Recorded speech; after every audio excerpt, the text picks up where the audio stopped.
A few days ago, Maha crossed from Syria to the Wadi Khalid region on the Lebanese side of the border. The 44-year-old mother of 10 came from Baba Amro, where she lived all her life. She chose to run away with her grandchildren, leaving behind her a destroyed town and 3 of her children fighting with the Free Syrian Army. I walked a lot. We spent the whole morning walking. 2 boys came up and told me there are mines and that they would accompany me. How do I stay in Bab Amro? What remains in Bab Amro?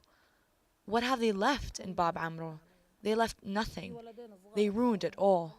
Homs is located at barely 30 kilometers from this border. But despite the proximity and the deteriorating security and humanitarian situation there, very few families have managed to cross to Lebanon. Those who managed to cross through the legal border say that the Syrian authorities are forbidding families from leaving Syria and is returning them to their towns and cities after telling them that gangs and terrorist groups are killing refugees on the Lebanese side. The regime is trying to allow the street attacks. It doesn't want to increase the number of refugees, which will add to the scandal. The regime has been embarrassed on the international stage on the issue of refugees. That's why it wants to keep the people in the country as much as possible.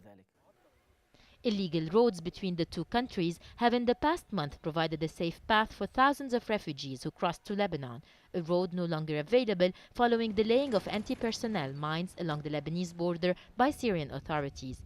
Many casualties, including a fatal case, have been reported over the last 2 weeks.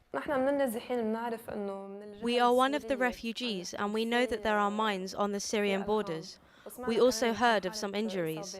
The people who come here tell us that there are others who don't have the courage to travel all the way from Syria to Lebanon due to mines, and also the tightened security in general. Since September, the Syrian army has deployed on its border with Lebanon increased security measures, where they're using mines or more troops. All these factors have affected the flow of Syrian refugees to Lebanon.